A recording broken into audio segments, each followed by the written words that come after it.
वाजता गेले, मग रात्रीच्या, मग दुपारी 12 वाजता प्रखर ऊन असावं, सूर्य तळपत असावा, आणि मग डांबरी रस्त्यावर ज्या वाफेच्या झळ्या दिसतात त्याला मृगजळ म्हणतात.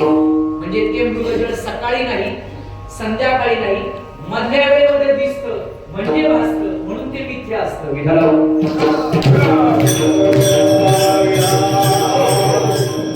भगवंत सुद्धा म्हणतात, ये ही संस्पर्शजा भोगा दुःख योनय एवते आद्यंतवंत कोणते न शूरमते बुधा. बुद्धिमान माणसं आधी अंतरहित असणाऱ्या या संसारामध्ये रमत नाहीत ते. त्यांचं मन इथे लागत नाही, कारण त्यांना माहिती असतं. ऐका थोडंसं, विषयाचे समसुख बेगडाची बाहुली आभराची सावली जाईल रया.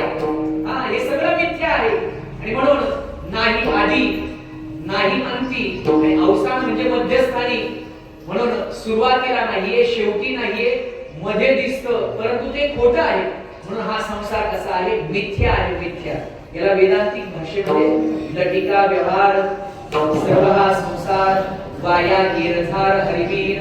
म्हणून हा संसार कसा आहे? मिथ्या आहे, लटका आहे, खोटा आहे. म्हणून या लटक्या आणि खोट्या संसारामध्ये काय मिळेल ते फक्त आणि फक्त दुःख. शाश्वत सुख हवं असेल तर देवाच्या चरणाशिवाय दुसरी जागा नाही. म्हणून आपण काय केलं पाहिजे? त्या चरणाचं ध्यान ठेवलं. काय होईल? अविनाश करी आपुलिया ऐसे अविनाश करी. पण कधी लावी म्हणा पिसे गोविंदाचे. गोविंदाचं पिस म्हणजे कोंबडीचं कबुतराचं तसं पिस नाही. मग पिस म्हणजे वेळ. एकदा अंतःकरणामध्ये त्याच्याविषयी भक्तीविषयी त्याच्याबद्दल ओढ निर्माण झाली, वेळ मनाला लागलं की तुकोबारा म्हणतात मग तो स्वतः कसा आहे? अविनाशी. श्री अनंता मधुसूदना पद्मनाभा नारायणा जगव्यापका जनार्दना अनंत घना अविनाशा. म्हणजे तो अविनाशी आहे. तो काय करेल? आपुलिया ऐसे अविनाश करेल. अविनाश करी आपुलिया ऐसे. तो जसा अविनाशी आहे त्या पद्धतीने तो भक्ताला सुद्धा अविनाशी करतो. पण त्याकरता लावी म्हणा पिसे गोविंदाचे. अंतःकरणामध्ये गोविंदाविषयी असणारी ओढ निर्माण झाली पाहिजे. मग काय होईल? गोविंद गोविंद मना लागलिया छंद मग गोविंद ते काया. याचा स्वारस्य काय? मग गोविंद ते काया भेद नाही देवा तया.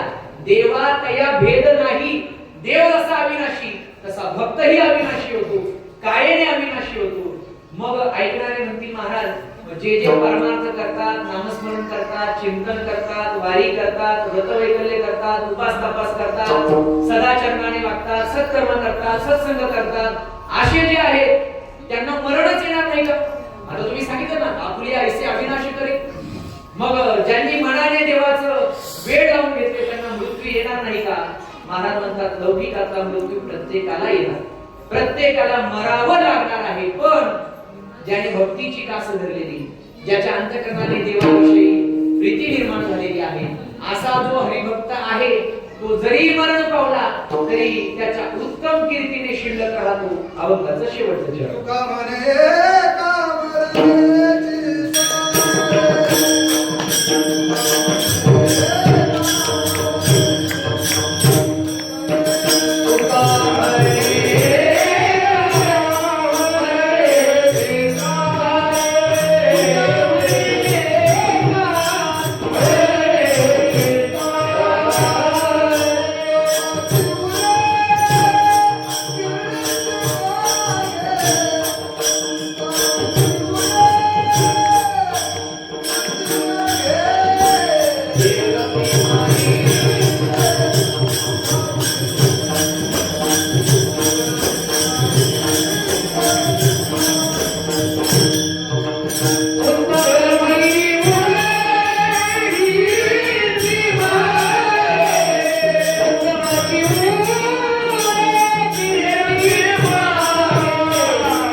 ज्याने भक्तीचं वेळ अंतःकरणाला लावलेलं आहे, परमार्थाची साधना अत्यंत विश्वासपूर्वक ज्याने केलेली आहे, ज्याला भगवान परमात्म्याची प्राप्ती व्हावी अशी अंतःकरणामध्ये दुर्दम्य इच्छा शक्ती आहे, अशा माणसाच्या जीवनामध्ये जिवंत असताना तर तो सुखाचा अधिकारी होतोच, सुख त्याला मिळतच, पण मृत्यू पश्चात त्याने जे काही चांगलं सत्कर्म केलेलं आहे त्या कर्माच्या रूपाने त्या कर्माचा सुगंध कायम दरवळत राहतो. आपल्याही जीवनामध्ये वर्तमान स्थितीमध्ये आपल्याला सुखाची अपेक्षा आहे की नाही? प्रत्येकाला सुख हवं आहे, पण सुखाचं निश्चित ठिकाण माहिती नसल्यामुळे आपण भरकटतोय. आपण रस्त्यावरून जातो, परंतु आपल्याला वाटत नाही की 4 पायऱ्या उतरून आपण दत्तात्रयाचं दर्शन घ्यायला पाहिजे. अनेक असे भाविक असतील की वर्षाच्या वर्षालाच मंदिर पाहत असतात. रोज आपण आलं पाहिजे. लक्षात घ्या, जगाचा बाप ब्रह्मांड नायक भगवान परमात्मा इथे सिंहासनावर आरूढ झालेला आहे, नाही का? देव बैसले सिंहासनी आल्या या जगासी कोणीतरी, आणि सिंहासनावर बसून भगवान परमात्मा हात उभा करून म्हणतात, उभा इलाहा जगी जाणवी मान. सगळ्या जगाला ठणकावून सांगतात, मी आलोय येणेरे गावात, बसलोय सिंहासनावर, आरूढ झालोय. तुम्ही यथायोग्य प्राण प्रतिष्ठापना करून माझ्यामध्ये प्राण प्रतिष्ठित केलेले आहेत. मग आता काय करा, जेव्हा दत्त जयंती येईल तेव्हाच फक्त माझ्या भेटीला येत जावा. मग गावातल्या प्रत्येक भाविकाने तुकाराम बाबा, काशी विश्वेश्वराच्या मंदिरात, भारतरायाच्या मंदिरात, आपल्या विठ्ठल मंदिरात, सावता महाराजांच्या मंदिरात, दत्त मंदिरात, सगळ्या मंदिरांमध्ये दर्शन केलंच पाहिजे. सकाळी उठून आपण डॉक्टरांनी सांगितलं म्हणून वॉकिंग करता जातो. सध्या तर भीती आहे, 2-4 जण काट्या बिट्या घेऊन जातात, कारण बिबट्याची भीती. पूर्वी असं म्हणायचे रात्र वैरायची, आता पहाट सुद्धा वैरायची झाली. मग चालून आपण आपलं डाएट वर असतो, आपली शुगर लेवल कमी व्हावी याच्याकरता प्रयत्न करतो. मी तुम्हाला एकदम सोपा उपाय सांगतो. पहिल्यांदा काय करायचं, मारुतीरायांच्या मंदिरामध्ये दर्शन करायचं, गावाला उजवी घालायची, दत्तात्रयांचं दर्शन करायचं, काशी विश्वनाथांचं दर्शन करायचं, पलीकडे विठ्ठलवाडीत जायचं, विठ्ठलाचं दर्शन करायचं, खालच्या बाजूने असं सावता महाराजांच्या मंदिराकडे जायचं, परत मारुतीरायांच्या मंदिराकडे यायचं. काय होईल, गावाला प्रदक्षिणा होईल, सगळ्या देवांचं दर्शन होईल, आणि सकाळी तुमची जी काही चालण्याचं काही डॉक्टरांनी सांगितलं ते होऊन जाईल, परमार्थही होईल. आणि लक्षात घ्या, बरेच जण देवाचं दर्शन करत नाही. आपला दिवस देवाच्या दर्शनाशिवाय सुरू होता का नाही, लक्षात घ्या. म्हणून या दत्तात्रयांच्या मध्ये आपण प्राण प्रतिष्ठित केले की नाही? त्यांना भूक लागत असेल की नाही? त्यांना कंटाळा येऊन संध्याकाळी झोपा वाटत असेल की नाही? त्यांना वाटत असेल ना रोज आंघोळ केली पाहिजे, म्हणजे देवाची यथायोग्य पूजा अर्चा नैवेद्य आरती नित्यनेमाने झाली पाहिजे. अशा पद्धतीने आपण जर केलं, तो देव आपला केला, आपण संसार आपला केला म्हणून दुःख. कधीतरी आपण म्हटलं पाहिजे, जसा बंगला माझा आहे तसं मंदिर माझं आहे, ते नित्यनेमाने परिसर मी झाडला पाहिजे, नित्यनेमाने दर्शन केलं पाहिजे, तिथं पावित्र्य, तिथली स्वच्छता आपण कायम स्वरूपी त्या ठिकाणी पावित्र्य टिकून ठेवलं पाहिजे. लक्षात घ्या, जो देवाला आपलं म्हणेल ना, देव त्याच्या जीवनामध्ये काही कमी पाडत नाही. आपण सगळ्या संसाराला आपलं म्हणतो, देवाला आपलं म्हणतो, आपलं म्हणायला शिकलं पाहिजे. आणि म्हणून मी प्रस्तावनेमध्ये जे बोललो, मंदिरं का उभी राहतात? मंदिर ही आपली भक्ती स्थळ आहे, तसं ते समाधानाचं ठिकाण आहे. आपल्याला संसारामध्ये उभगल्यानंतर जर मार्ग कोणता दिसत असेल तर तो देवाचा दिसतो. सगळे पास संपले, सगळे आधार संपले, नाही का? शेवटी आजाराने आपण जर पिडलेलो असेल तर चांगले सर्जन डॉक्टर सुद्धा म्हणतात, आता आमचे प्रयत्न आता देवावर हवाला, आता देव करेल. म्हणजे डॉक्टर सुद्धा म्हणतात, जो देवाच्या मनात आलं तर तू काही करशील तरी नव्हे काही, राईचा डोंगर पर्वत राही. म्हणून देवावर नितांत विश्वास ठेवा, आणि आपल्या जीवनामध्ये जितकं काही आपल्याला आध्यात्मिक होता येईल तितकं होण्याचा आपण प्रयत्न करावा. या आदर्श असणाऱ्या येणेरे गावातील आपण सर्व भाविक भक्त मंडळी एवढे कार्यक्रम गावामध्ये, बरोबर ना बाबा? तुमची शिटी मला सांगितली की आता ही शेवटची उठून घ्या ना, लक्षात घ्या. एवढे कार्यक्रम फार जांभाळी येईपर्यंत कार्यक्रम आपण ऐकतो, लक्षात घ्या. एवढे कार्यक्रम आपण ऐकतोय, पण हे ऐकता थोडं मुडलं पाहिजे, थोडं आतमध्ये शिरलं पाहिजे, थोडं परिवर्तन झालं पाहिजे. अगदी कोणताही बदल होऊ न देता महाराज जे सांगतायत, बघ ऐक जरा ऐक, महाराज काय म्हणतात, म्हणजे काय हे महाराज तुलाच म्हणतात, मला कुठं बोलतात. म्हणून सगळे अंग राखून ऐकतात म्हणून परिवर्तन होत नाही. परिवर्तनाच्या दिशेने आपण प्रवास करूया. जीवनामध्ये परमार्थाशिवाय आनंद नाही. आणि म्हणून आपण सर्व मंडळी मोठ्या श्रद्धेने दत्तप्रभूंच्या या मंदिरामध्ये येऊन ही सेवा दरवर्षी सुरू करत असतात. हे मंदिर जसं आमच्या कुसूर गावच्या भक्तिधाम मंदिराचंच एक दुसरं जुळं भावंड म्हणत आहे. मला वाटतं इथल्या आर्किटेक्टनी ते पाहूनच कदाचित त्याची कॉपी केली असेल. कसे येणेरकर कुसूरकरांची कॉपी करतात असं नाहीये. येणेरकर फार समृद्ध आहे, फार विद्वान आहे, पारमार्थिक क्षेत्रामध्ये मुरलेली माणसं आहेत. प्रातस्मरणीय मोंडाई बाबांची कृपा असणारी सर्व आपण मंडळी आहात. आणि म्हणून अत्यंत देखणं मंदिर आपण मंडळींनी उभं केलेलं आहे. यावर्षी मला वाटतं दादांच्या माध्यमातून थोडी सेवा त्यांच्याही वाट्याला आली. दादांनी मगाशी फोन केला, जवळची एक व्यक्ती गेली पण म्हटले महाराज मी कीर्तनाला येणार.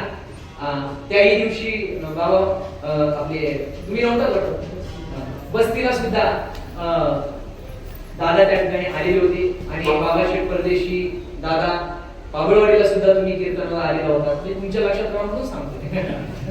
आणि म्हणून दादा म्हटले की मी कीर्तनाला येणार आहे. त्याही दिवशी बस्तीला मी त्यांना म्हटलं तुम्ही आलात म्हणजे आता मला उरकावं लागेल. ते म्हणजे नाही कीर्तनच ऐकायला आलं. उलट मला उशीर झाला, तुम्ही तुमच्या पद्धतीने होऊ द्या. कधी कधी राजकीय क्षेत्रातली माणसं समोर आली की आम्हाला प्रश्न पडतो आता उरकून घेऊया. पण ते म्हणले नाही मला निवांत कीर्तन ऐकायचं, बाकीची आमची धावपळ चालूच आहे. पण त्यांना सुद्धा माहिती आहे की अध्यात्माशिवाय आनंद नाही. बरोबर ना? म्हणून आळंदी या ठिकाणी त्यांनी स्वतः पुढाकार घेऊन वडचकर धर्मशाळा एवढी देखणी बांधलेली. आज गावातल्या मंदिराची कामं असतील, तुम्ही माळगऱ्यांचं मंदिर पहा, अगदी सुशोभित उभं केलेले. म्हणजे मला असं वाटतं राजकीय क्षेत्रात, सामाजिक क्षेत्रात, धार्मिक क्षेत्रात, कोणत्याही क्षेत्रात तुम्ही काम करा, पण तुम्हाला थोडा अध्यात्माचा टच असला पाहिजे. अध्यात्माची गोडी आणि आवड असली पाहिजे. मग तुमच्या काम करण्याची पद्धत वेगळी असते. नाहीतर काही लोकांना दुरान्वयाने संबंध नसतो आणि मग त्यांच्या बाबतीत जर आपण पाहिलं तर एक वेगळे अनुभव आपल्याला येत असतात. असो, आपण सर्व मंडळी मोठ्या आनंदाने प्रेमाने या ठिकाणी उपस्थित आहात. संदीप दादांनी आपल्या सर्वांच्या वतीने मला फोन केला, रामेश्वर महाराजांनी देखील फोन केला आणि गावातील सगळीच मंडळी माझ्यावर नितांत प्रेम करणारी आहे. इतकं बोलावं लागतं, पण बोलता बोलता विचार पडत असतो की आता काय बोलावं. वर्षभरामध्ये इतके कार्यक्रम या ठिकाणी होतात, इथून मागच्या काळामध्ये झालेले आहेत. म्हणून आज वर्धापन दिनाच्या निमित्ताने याही आधी मंदिर नव्हतं तेव्हाही उत्तम बाबा आपण दत्त जयंतीची सेवा या ठिकाणी एक दोनदा केलेली आहे. आणि म्हणून येणेर गाव म्हणजे मला माझं गाव असल्यासारखंच वाटतं, कारण आपण शिवभाव आहोत. पलीकडे कुसूर, इकडे येणेरे. आणि म्हणून सर्व मंडळी नितांत प्रेम करतात. असा आध्यात्मिक ऋणानुबंध कायमस्वरूपी राहावा. आमचे परममित्र गौतम महाराज भालेराव, त्याचबरोबर प्रमोद महाराज धोंडकर ही मंडळी देखील या ठिकाणी उपस्थित आहेत. त्यांना पुढे जायचे, त्यांचा अधिकचा वेळ घेतला त्याबद्दल मी दिलगिरी व्यक्त करतो. आणि झालेली सेवा भगवान दत्तात्रयाच्या समोर समर्पित करत असताना ज्या संतांनी आपल्याला मार्ग दाखवला त्यांचं मोठ्या प्रेमाने भजन करून सेवेला विरामतो. ज्ञानेश्वर